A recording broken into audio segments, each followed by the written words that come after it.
Hanako-san. Hanako-san picked the bathroom to haunt, because getting haunted is somehow worse when your pants are down. Public bathrooms are already cursed, like nobody goes there expecting good things to happen. Flickering lights, random stuff in the toilet, weird smells. Peak horror setting. Now throw Hanako-san into the mix. According to Japanese urban legend, if you knock 3 times on the third stall door on the third floor and ask, "Hanako-san, are you there?" you might get a little, "Yes, I am back." And then it's just you and her. A pale girl in a red skirt and bob haircut, just standing there like she's been waiting all day for someone to ruin. Some stories say Hanako was playing hide-and-seek during a World War II air raid and didn't make it. Others say she got murdered. Others say she was bullied until she couldn't take it anymore. Either way, now she's haunting school bathrooms forever, because even ghosts need to blow up the toilet somehow. Sometimes she just shows her face. Sometimes she grabs you and drags you into the toilet to the underworld. Sometimes a random 3-headed lizard eats you for invading her privacy. And let's be real, you're not winning this fight when your pants are around your ankles. You're about as battle-ready as a soggy tissue. At best, you get jump-scared into therapy. At worst, you're stuck explaining to a 3-headed lizard why you thought using a public restroom at night was a good idea. Survival chance, 3%. Slightly higher if your pants are already up and the door's not jammed. aka manto. If you thought you could escape Japanese bathroom ghosts by just ignoring Hanako-san, bad news. Here comes Akamanto, and now you get multiple choice death. Imagine sitting in a cold, cracked bathroom stall, mid-bowel movement, when a tall figure wrapped in a flowing red cloak suddenly appears at the door. No face, no mercy. Just one question. Do you want red paper or blue paper? Baby, you got something in your nose. Sniffing that K, did you feel the hole? It sounds stupid until you realize there's no right answer. Say red and he'll leave you in a pool of your own blood. Walls painted, floors slick. Say blue and you feel the air drain from your lungs as you're strangled out slowly, your body crumpling like wet paper. Try to outsmart him and pick another color? Doesn't matter. You disappear without a trace. It's not a choice, it's an execution. The legend started back in the 1930s, probably from the fear of faceless authority or just pure bathroom-based existential dread. And really, Akamanto isn't just some mindless killer. He's patient. He waits until you're stuck, isolated, half-dressed, and completely helpless. Then he gives you an illusion of control before he ends you anyway. And honestly, if some faceless demon asks you a multiple-choice question mid-bathroom break, maybe it's not a test you want to pass. Survival chance, 0%. The house always wins. But when it asks, subscribed or not, say yes, and watch your survival chance go up by at least 1%. Maybe? Gashado Kuro. Picture a skeleton the size of a skyscraper, stitched together from the bones of people who died on battlefields or from starvation. Not exactly a happy group project. The name means rattling skull, and that's exactly what it does. Gachi gachi, the sound of chattering teeth and grinding bones echoing through the night. It's made from the bodies of the unburied, soldiers left to rot in fields, famine victims forgotten in the dirt. No graves, no closure. Just bitterness, compacted into a 50-foot pile of skeletal vengeance. But these aren't just vengeful bones. According to legend, they're angry spirits, hungry ghosts, too mad to move on. Their hatred simmers until it literally fuses their bones together into one enormous yokai. Once enough bones and resentment gather in one place, the result is Gashadokuro, a skeletal kaiju that wanders the countryside at 2 a.m., looking for humans to crush or bite clean in half. And no, you won't survive. This isn't a Brenda from Scary Movie moment where you realize it's just bones and start roasting it. You're not taking its head. You're becoming part of the next one. Survival chance is 0%. Pray it steps on you fast and doesn't pause to snack. Teke Teke. Legend says Teke Teke is the ghost of a schoolgirl who fell or was pushed onto train tracks and got sliced clean in half. The official cause? Train. The unofficial cause? Pure cruelty. Now she's just torso. No legs, no patience. Just pure, fast-moving fury. You'd think not having legs would slow someone down, but no. Tek Tek drags herself across the ground at breakneck speed, elbows grinding against concrete, nails scratching down walls, moving so fast she can catch a sprinting human in seconds. Picture it. You're walking home, streetlights buzzing, and you hear a sharp scraping noise coming faster and faster. You turn around, too late. She's already launched at you, rusty scythe in hand, ready to slice you in half, just like her. No talking, no riddles. Just instant game over. People say you can survive if you outrun her, but honestly, she's clocking Olympic speeds. You, meanwhile, are trying not to trip over your own fear. Not a great matchup. There's a slim chance if you answer her questions right. Like what her name means. Tek Tek is the sound of her dragging. But if you panic and say something dumb like, subway surfers, she's still cutting you in two. Best advice? Move like your rent depends on it. Survival chance, 2%. And that's assuming you already have a backup torso ready to go. Hachishaku-sama. Meet Hachishaku-sama, which literally translates to 8 feet tall, because nothing says you're about to be unalived, like a ghost that can probably dunk on you mid-abduction. She's a towering woman in a white dress, face hidden under a wide-brimmed hat, arms too long, presence all wrong. Sometimes you'll catch a flicker of glowing red eyes, sometimes just a shadow where a face should be. Her trademark sound is po, po, po, this broken, glitched-out whisper that sounds like it's your ex calling at 3 a.m. Not to apologize, just to remind you, they still exist, and you'll never be free. The legend started in rural Japan. Kids disappeared. Locals said she was taking them. Priests tried sealing rituals. Some families fled towns completely. Didn't help. Once she picks you, she just starts showing up. Far away at first, then closer. Outside your window, end of the hallway, in the mirror, behind you, never rushing. Just existing. Unstoppable. She doesn't run, doesn't need to. Hachishaku-sama operates on inevitability. The more you panic, the more power she has. Some say she mimics the voice of people you trust. Others say she erases all trace of her victims. Once you hear that sound, you're not surviving. You're disappearing. Fun fact, she partly inspired Lady Dimitrescu in Resident Evil 8. So basically, the only good thing Hachishaku-sama ever gave humanity was a 9-foot vampire lady. After that, nothing but missing person reports. Survival chance, 0%. You don't run from her, you just run out of time. Jorogumo, also known as the woman spider, and the proof that trusting hot strangers in remote places is still a bad idea. In Japanese folklore, she's an animal spirit. Specifically, a spider that stayed alive just long enough to turn into a walking red flag with fangs. In ancient Japan, people believed that when an animal lived long enough, it could gain magical powers and transform into a yukai. Jorogumo is one such yukai, a spider that grew old, got powerful, and decided to spend her immortality seducing men and turning them into a cocooned turd. She looks like your standard mysterious baddie from the waist up. Elegant, soft voice, nice hair, but the bottom half? Full Joro spider. Long legs, hairy, and the deeply unpleasant realization that this thing has 8 ways to ruin your week. Jorogumo doesn't attack openly. She seduces, she charms, she invites men into quiet places and lets them think they're lucky. Then she wraps them in silk, injects a slow-burning venom, and watches them die gradually. Honestly, good for her. She doesn't work alone either. She can summon other spiders to deal with nosy neighbors, and in some stories, she commands fire-breathing spiders to burn down entire homes if someone starts asking too many questions. And despite her whole spider MILF situation, she doesn't live in a random forest. Legends say she lives in cities now, blending in, renting apartments, living in plain sight while her web fills up with people no one's asking about. Survival chance, 15%? Higher if you're into personality over looks. And if you swipe left on everything with more than 2 eyes. Akaname. You thought I was done with bathroom monsters, huh? Well, think again. Picture this. It's late. Your bathroom's a little neglected. You flip on the light and there it is. A child-sized greasy goblin with mold-colored skin and a tongue long enough to double as a scarf. That's Akaname, which translates to filth liquor. Because who cares about subtlety? It's a yokai that exists purely to shame you for not scrubbing behind the toilet. They only show up in the nastiest places. Think abandoned bathhouses, filthy toilets, your bathroom. They're small, hunched, skin greasy like day-old bacon, and they probably smell like wet fungus. Proudly. Some have 1 eye, some have 2, some have 5 toes. Either way, none of it's comforting. What is, though, is that they don't attack. They just slurp up the sludge, mold, hair, and God knows what that's growing in your bathroom corners. Akaname don't show up in clean homes, like at all. They're yokai with standards, just very specific ones. Think of them as gremlin bathroom critics. If you see one, it's not a haunting. It's a hygiene review. Survival chance, 100%, but emotional recovery, 0%. You'll never feel clean again knowing a slime goblin might have been French kissing your bathtub at 3 a.m. Tomino's Hell. Sometimes the scariest thing isn't a monster. It's a sentence. Tomino's Hell is a poem written in 1919 by Saijo Yaso, tucked inside a collection called Saken, or Gold Dust, which is ironic because nothing about this poem sparkles. It follows a boy named Tomino as he descends into a personal hell, bleeding, crying, dragged through darkness with no end, no guide, no comfort.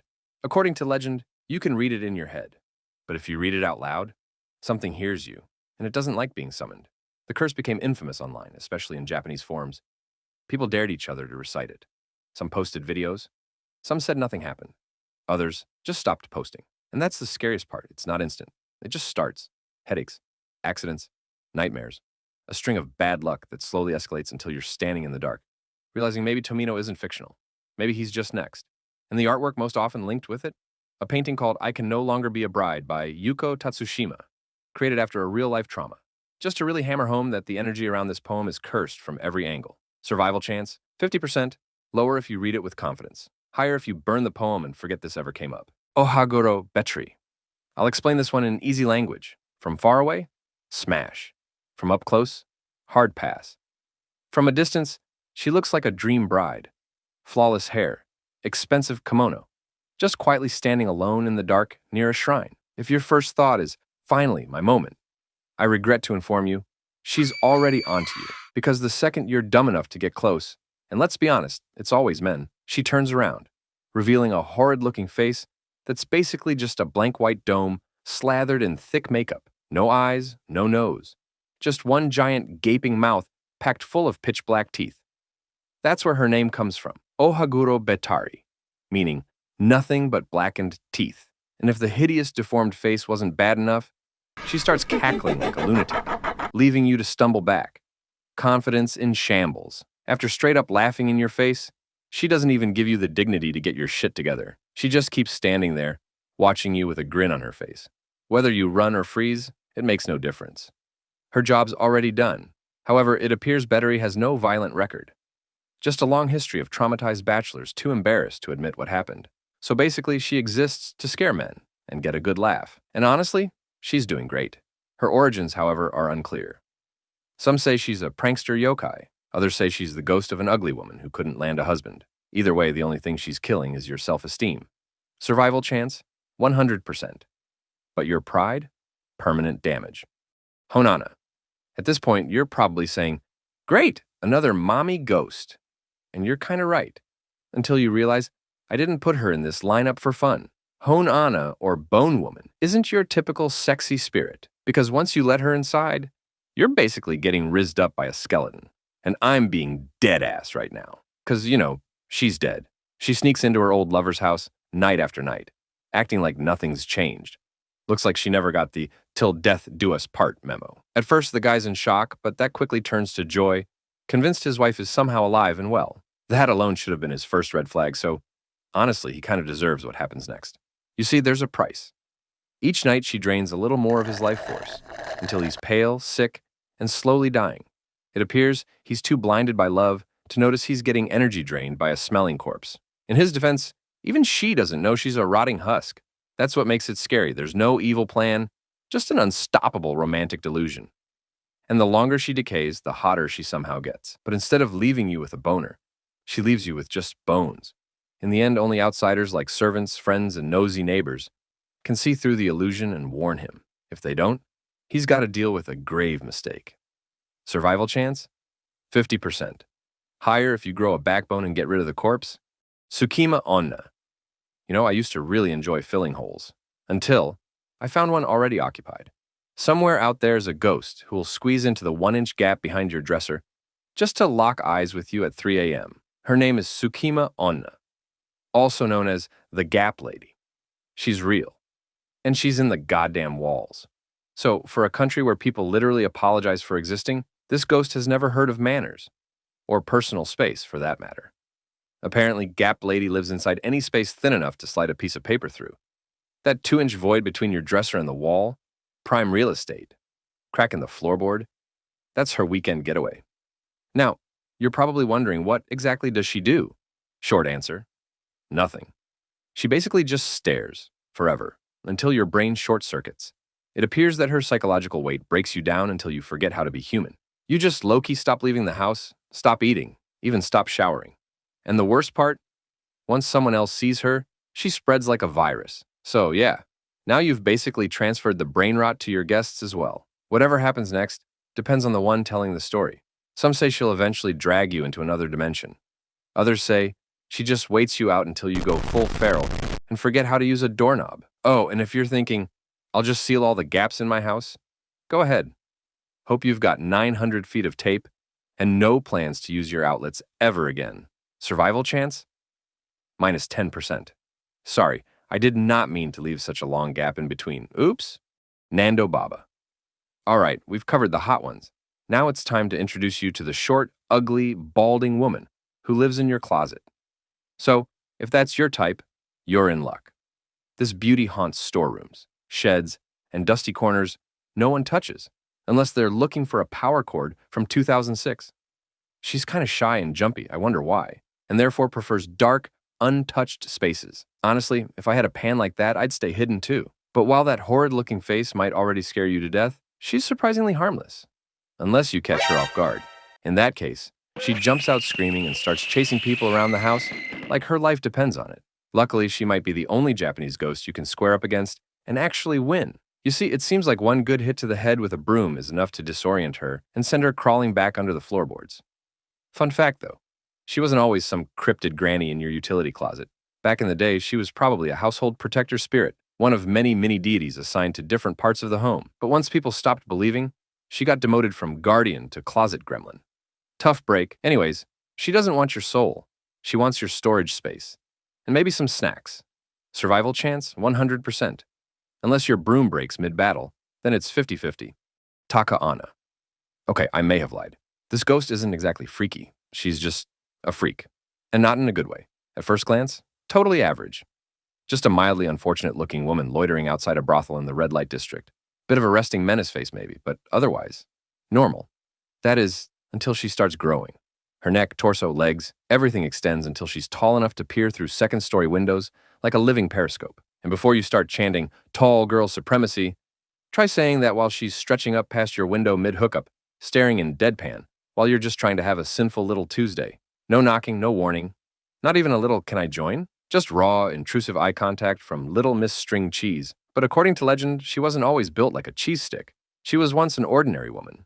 Too plain to get hired by the pleasure houses, too unattractive to marry. Her loneliness twisted into obsession, and eventually, she chose violence. And, apparently, verticality. Think, sexless revenge arc, but with stilts. And though she rarely attacks humans physically, she does enjoy scaring and harassing both men and women who frequent the pleasure districts, jealous of the physical pleasures she was never able to know in life.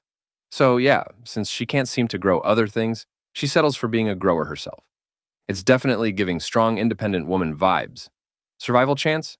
100%. But next time you close the curtains, maybe check the roof too. Turbo Granny. Imagine you're speeding through a mountain tunnel at night. It's dead silent, headlights slicing through the dark. When suddenly, you're in a scene straight out of Tokyo Drift. Only you're not being challenged by some street racer. Instead, it's a grandma in sandals, running 100 kilometers per hour. She isn't even driving a car, and she's still gaining in on you. Be for real. That's Turbo Granny, yes, that's really what she's called. Fitting, though, because she's officially Japan's fastest paranormal menace. Based on the urban legend, early sightings originated from the highways of Mount Rocco before spreading across Japan. Most sightings start the same. You see her, she sees you, and suddenly the old woman is sprinting straight at your bumper like her pension depends on it. The smart ones floor it. The dumb ones slow down. If you're lucky, she disappears. If not, she's suddenly at your window, slamming into the side of your car, or tailgating you with dead eyes and zero expression. And sometimes, she doesn't stop until you crash. No one really knows who she is, but many believe she's just a legend that began as a cautionary tale about reckless driving. Honestly, with how often they keep making Fast and Furious movies, she might just be Vin Diesel's wife in Part 20 instead. Looks like someone had to bring balance to the family. Survival chance, 75%. Lower if you drive a Prius. Tengu. I'm not saying hear me out, but I kinda want to. This goofer is a crimson-faced forest demon with glowing eyes, hawk wings, and a nose so comically long it deserves its own passport. And you know that old saying, the bigger the schnoz, the bigger the, you know. Well, in this case, it's ego. Tengu has been lurking in Japanese mythology for centuries. Originally, he was a complete menace, an anti-Buddhist bird demon who'd snatch up monks, blind emperors, and yeet people into the mountains just for the drama. He hated pride in others, but ironically, he was the most prideful of all. That's the thing with Tengu. It's not the claws or teleporting that'll get you. It's the ego. In fact, "don't become a Tengu" is still a phrase in Japan, warning against arrogance. Some stories even say cocky monks would reincarnate as Tengu after death. So yeah, that long nose, not just for show. It's a symbol of vanity, delusion, and thinking you're that guy, when you're really not. Over time, though, Tengu got a bit of a rebrand. Now he's more of a mystical forest guardian, protector of sacred spaces, mentor to wandering warriors. He still has a nose for chaos, but in a slightly more helpful way. And if he looks familiar, that's because he's literally the emoji you've definitely used to call someone ugly on the internet. Inunaki Village. Finally, a scary one. No seductive ghosts. No closet gremlins. Just a whole village that wants you dead. Supposedly hidden deep in the forests of Fukuoka Prefecture, Inunaki village is so cursed, it comes with its own welcome sign. The Japanese constitution does not apply past this point, which is definitely not something you want to read on a casual hike. The legend blew up in the early 2000s, claiming this forgotten village rejected modern society entirely. It doesn't show up on maps. Phones stop working. And if the stories are true, so do basic human rights. According to local lore, it's a place where outsiders vanish, a place patrolled by inbred, axe-wielding villagers who greet newcomers with machetes instead of manners. The only known entrance? A decaying side road near the infamous Old Inunaki Tunnel, which, fun fact, is an actual place with a very real history of murder and missing persons. One story tells of a couple from the 70s who wandered too far in. They were greeted by a crazed old man swinging a sickle like he was auditioning for the hatchet. So yeah, not really a warm welcome. And then there's the phone booth. Allegedly, it starts ringing at night. If you answer, the village starts calling you back.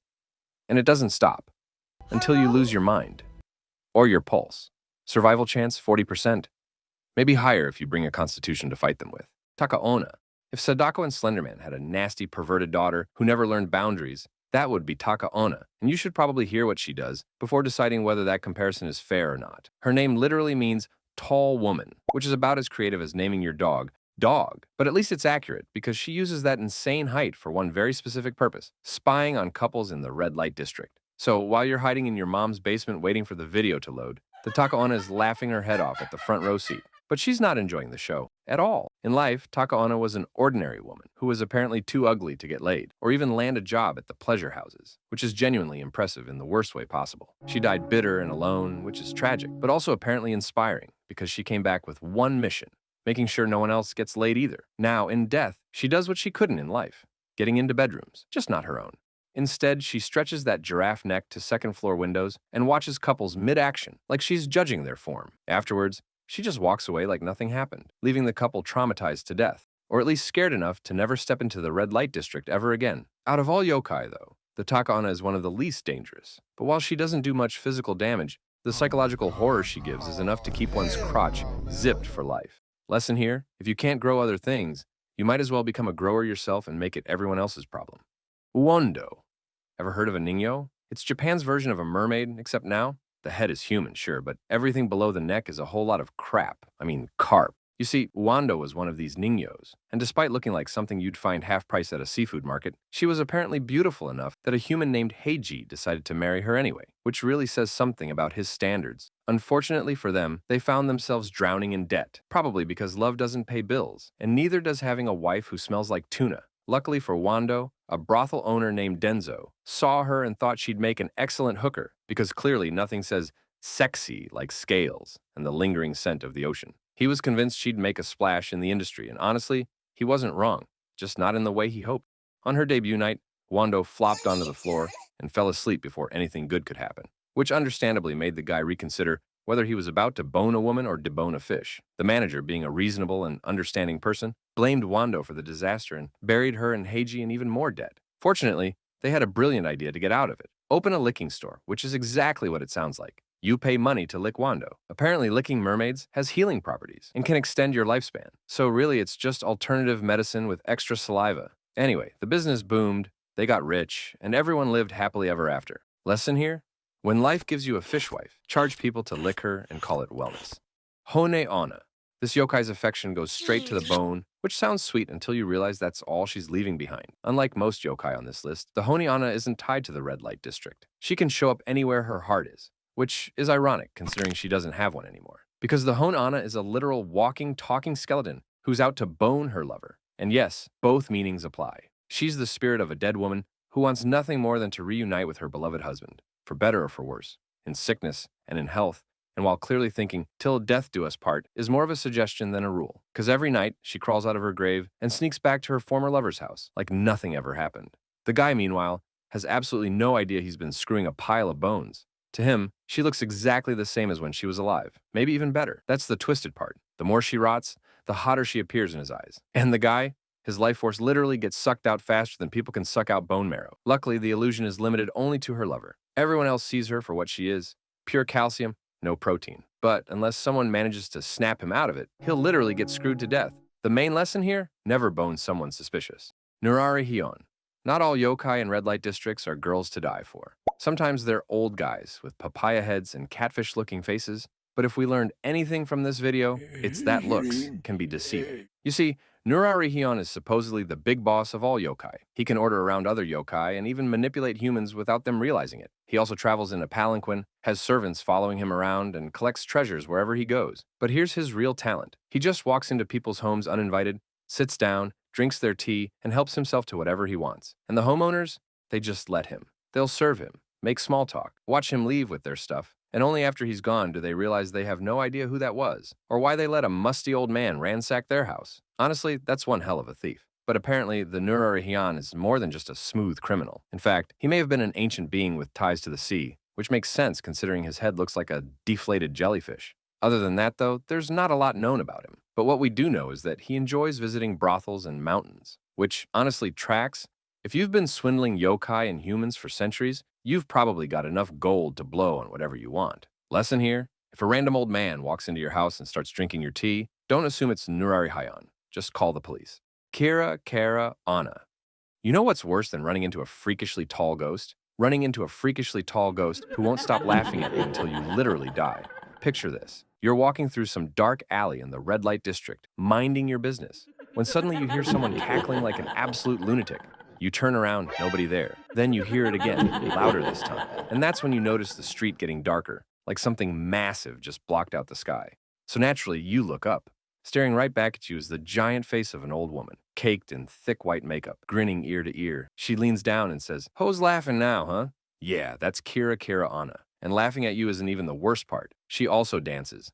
So imagine a woman built like a triple-decker fridge, cackling like a lunatic and doing a victory dance while you're down there having an existential crisis. Honestly, I don't know if you should be fainting or crying, but fainting might genuinely be your best option here, because staying conscious, that's where things get ugly. See, her laugh doesn't just stop when she leaves. According to the stories, it follows you for days, weeks, sometimes even years. And the real kicker? Nobody else can hear it. Just you, over and over and over, until you go completely insane and decide to unalive yourself. But while you're haunted by her laughter, her backstory is nothing to laugh about. She was once a prostitute who died of old age, without ever gaining her freedom. So in death, she became a yokai, forever laughing at the place that made her suffer. Lesson here: you can't laugh your way out of this one, and noise-canceling headphones won't save you. Kage Onna. Ever been sunbathing and felt a shadow pass over you? And for a split second, you're like, please let it be a hot guy calling me white chocolate? Sorry to disappoint, it's Kage Onna. And she doesn't do compliments, just hauntings. Here's the thing, though. She's literally just a shadow, a woman-shaped silhouette that appears behind sliding doors or along dimly lit hallways. You see her, you open the door to check, and surprise, nothing's there. Just empty space and your rapidly increasing heart rate. Now, the Kage Onna herself isn't particularly dangerous. She's probably the most polite yokai on this list, which should be comforting, except it's not, because her appearance isn't the problem. It's what comes after. According to some legends, the Kage Onna's appearance is a warning of what's to come. She shows up in places that are about to get haunted, which, if you ask me, was already obvious. Because honestly, if there's a humanoid shadow floating on your living room wall at 3 a.m., you don't need a warning. You need a priest. So, if you ever see a shadow pass over you while you're visiting a brothel, something is about to happen. You'll possibly be haunted by regret, confusion, or an empty wallet. Lesson here: if even a yokai is warning you not to go into the brothel, don't go. Kijoro. Ever see someone from behind and think, oh shit, I know her, only to realize it's a stranger, and now you have to pretend you were looking at something else? Awkward as hell, right? Well, just be thankful it wasn't a Kijoro, because if it was, embarrassment would be the absolute least of your problems. With this yokai, Japan wasn't even trying to be subtle. You see, Kijoro literally means hairy prostitute. I'm not kidding, that's actually her name. And when I say hairy, I don't mean she skipped a wax appointment. I mean, she's hairy up front. I mean, like, in the face. Please don't shoot the messenger. Anyway, like all yokai in this list, Little Miss Harry Potter appears in red light districts looking for young, healthy men to snack on. Usually it's the other way around, but with a yokai on the loose, that's not bound to happen. From behind, though, she's an easy 10. Beautiful figure, long silky hair, the whole deal. So naturally, some guy spots her standing alone in the dark and thinks, I'm dying to get to know her. And honestly, he nailed the first part. Because the second he approaches and she turns around, she suddenly transforms into a furry. Well, sort of. Her entire head is covered in thick, matted hair, and her body too. Nobody's even sure if there's an actual person underneath or if it's just a bad wig all the way down. What happens next depends on who you ask. Some say the guy just faints. Others say she strangles him with her hair. Either way, he's not having a good time. The lesson here is easy. Before approaching someone, confirm they have a face. It's a low bar, but apparently necessary. Kosode no te. I love how Japan is always deciding whether to make a hot woman or a random object the scariest stuff ever. And well, in this case, it's unfortunately the latter. You see, haunted items are already a hard pass, but items that sprout rotting hands, fly at you like a deranged missile, and choke you to death are probably somewhere at the top of that list. That's Kosode no te, a flying kimono that looks so good it slays. Except you don't slay in the outfit just slays you, which is an important distinction when it comes to fashion choices in the red light district. At first glance, it's literally just a short-sleeved kimono floating around minding its business until it decides you look like a decent target. It has no head, no body, no legs, just hands, which, in the red light district, you'd think would be useful. But no, she's not here for tips. She's here for throats. On paper, it's just a piece of cloth zooming around the pleasure district, grabbing the nearest horny guy by the throat. But here's where it gets significantly less funny. A Kosode no te was born out of kimonos, formerly owned by dead prostitutes. Most prostitutes were sold into brothels as young girls, worked all their lives, only to end up getting killed or dying from overwork. So in death, their souls clung to these kimonos, and now they haunt anyone unlucky enough to cross paths with them, which honestly seems pretty reasonable when you think about the circumstances. Lesson here? Always get your vintage kimonos blessed by a monk before wearing them, because the phrase secondhand clothing hits different when the hands are literally reaching out of the sleeves to strangle you. Kappa. The kappa is a water-based yokai, with a yellow beak, a shell backpack, scaly skin, webbed feet, and a dish on its head. If you think it looks ridiculous, that's because it is. Hear this. His special abilities include being able to fart 3 times as much as humans, playing sumo and shogi, and peeking under women's kimonos. But if you think they're just silly, somewhat perverted pranksters, you've got it wrong. Because these buttheads, who basically look like a cross between a Teenage Mutant Ninja Turtle and Yoda, can and will happily rip the soul out of your ass. Like, literally. The kappa, despite being the butt of jokes that they are, actually possess human-like intelligence in addition to their super strength and superpowers. And their favorite food? Human anuses. According to the legend, the kappa likes a certain mythical ball of flesh deep within the anus called the shirikadama, which contains the soul or the life force. I wish I was kidding. The bottom line is, don't fight a kappa near or in bodies of water. But if you ever have to face one, trick him into taking a bow. A kappa's power stems from the water inside the dish atop his head. Chances are they'll bow down to you too. And once they do, the dishwater will spill over, weakening it. And surprisingly, once weakened, they'll actually respect you. Because despite being absolute weirdos, honorable kappas swear friendship to anyone who beats them in a competition or subscribes to my channel. So lesson here, don't be an ass. Bakaneko. Cats are cute. But a cat that walks on its hind legs, speaks fluent Japanese, and is a head taller than you? That's not a cat, obviously. That's a centuries-old bakaneko. The bakaneko is another fluffball terror in Japanese mythology. Why the Japanese love turning cute things into eldritch horrors and making eldritch horrors into simping material, I have no idea. They start off as regular cats until they grow too old and evolve into a bloodthirsty yokai. Sometimes a bakaneko is even born out of pure vengeance, because apparently 9 lives still isn't enough time to let things go. What makes a bakaneko truly terrifying, though, isn't the occasional hairball they'll cough on. It's the fact that they can mimic and eventually replace their owners. It's like catfishing, but with actual cats and murder. And if that's not bad enough, these copycats can control zombies, summon fireballs, and make your life a living hell. Final boss energy? Yeah, not quite. Because there's a more evolved version of the bakaneko, the nekomata. Whereas the bakaneko is more akin to a mindless monster on a hunt, the nekomata looks at humans like we are a pile of dirty, uncleaned litter box. They can even grow up to several meters long. So holy cats, I guess. Honestly, the nekomata would have been the perfect final villain, if not for the fact that they're still cats. If they can help it, they just loaf around and push humans around rather than wish for world domination. Lesson here. Be good at sniffing other people's true colors. You can kill a bakaneko once the cat's out of the bag. Namazu. Speaking of catfish, did you know there's also an actual catfish yokai? The namazu, or onamazu, looks like a regular catfish, only it's big enough to cause earthquakes. The thing is, unlike other yokais who eat humans for fun or out of pure malice, the namazu just like to vibe beneath the earth. And by vibe, I don't mean chill. I mean vibrate, violently. Wait, that sounds wrong. Anyway, because the namazu is too fat, the ground shakes whenever he throws a tantrum, destroying towns and cities. It got so bad that a god named Taka went down from the heavens to deal with namazu, and boy did he get clapped. Taka isn't just your average homeboy either.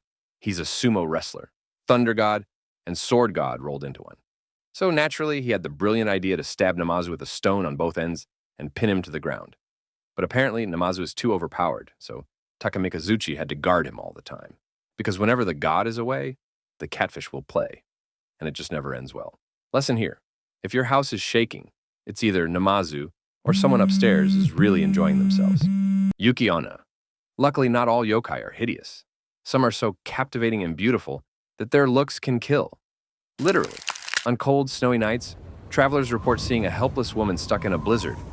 Up close, they discover that the woman possesses an otherworldly beauty with a sweet, calm voice that almost lulls them to sleep. Honestly, you might fall in love and decide to spend your life with her. And if that's the case, you'll be walking on really thin ice.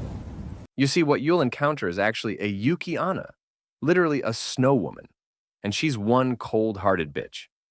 With paper white skin too icy to touch and a breathtaking beauty, a Kage Onna likes to prey on men. Her tactic?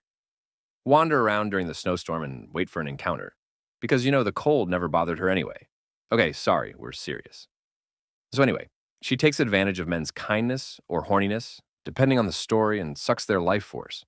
If it's the latter, chances are you're dead within the first night. I mean, could you blame her? You see a chick stuck in the snowy fields, and your first instinct is to get down and dirty? Sorry, folks. The Kage Onna doesn't play around.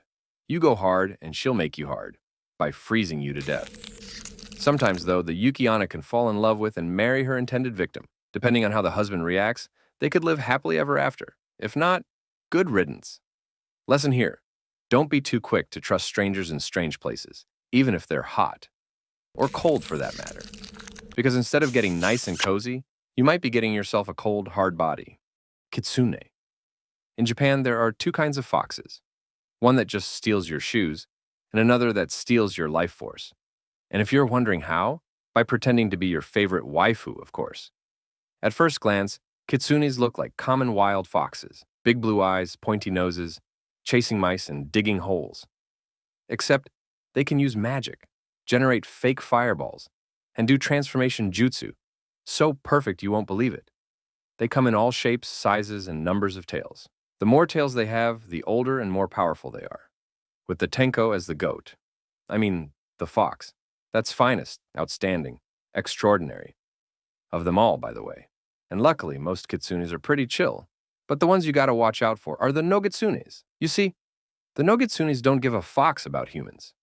Instead, they spend their time foxing up people's lives while playing the vixen. Their favorite hobbies include pranking, shapeshifting, seducing, possessing, and cursing. Sometimes in that order. One time, a kitsune cursed a family to a lifetime of cannibalism. And let's face it, that sucks way more than discovering the hot girl you got cozy with was one. But to be fair with kitsunes, they can be nice too. They don't forget promises and favors. And if you let them go for that one waifu prank, they might just give you a bag full of cash instead. Lesson here: dealing with kitsunes is a gamble. How do you know which ones are harmless and which ones are not? Ask them. What does the fox say? If it answers back or sings, run for your life. Oni. The Oni is a gigantic, ferocious demon with big horns and fangs, funky hair, and red or blue skin. They can be found in remote and abandoned places like mountainsides, caves, and even ruined castles. But that's just their hangout spot, though, because an Oni truly belongs in Jigoku, or Hell, where they serve Enma, ruler of Hell, for all eternity. But whether they are in Hell or on Earth, an Oni's favorite pastime is to torment humans. Like all iconic villains, the Oni has one hell of an origin story. They were once humans, so wicked that Enma himself said, "You're hired," and took them home as his homies. Now, humans who are too evil can turn into Onis while being alive. Enma doesn't wait for resumes. If you show promise in villainy, he skips the interview and gives you a pitchfork. So imagine being so terrible that the one and Oni king of Hell himself scouted you early on to become his minion. Unfortunately, this means you are stuck on a sucky job forever with the worst kind of coworkers and a boss who's quite literally Satan. In any case, encountering an Oni is like a death sentence. There's no way out once you come face to face with one. Unless, that is, you got beans in your pocket. Believe it or not, monstrous as they are, you can beat them by throwing beans. Sardines work too. Lesson here: keep smelly and sharp things in your pocket. Doesn't matter if your crush gives you a side eye, at least you're safe. Jorogumo. Have you ever been told not to hang around with a girl because you might end up in a sticky situation?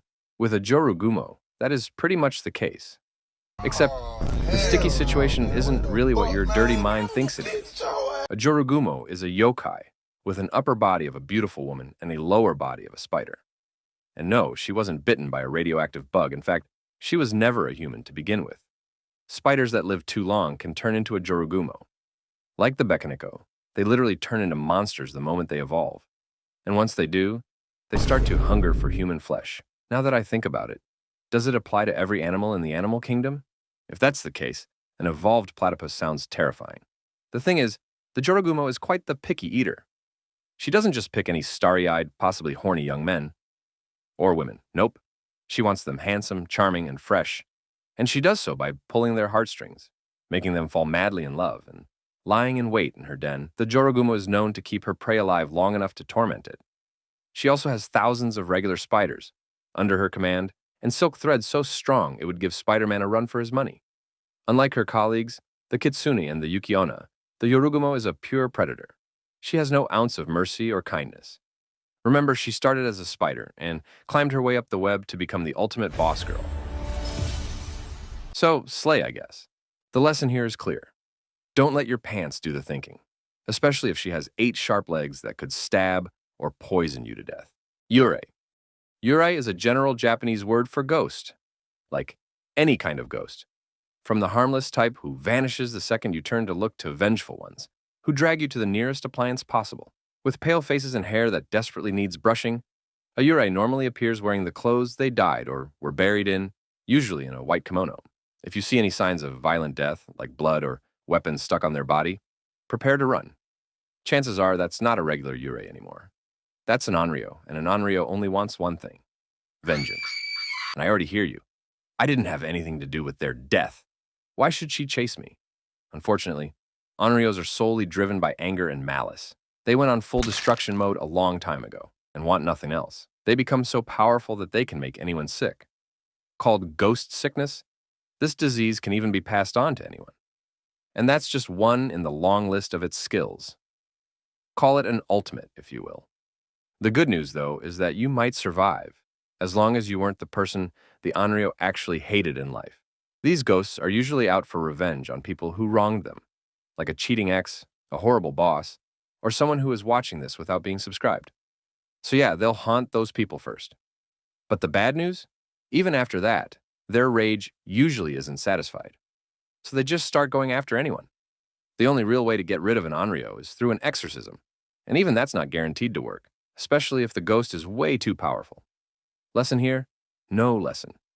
Just pray for your soul if you ever see one. And that's it. Japan's freakiest yokai. Explained so you don't have to Google ghost that steals your butt. If you learn something new or just feel mildly cursed, hit subscribe.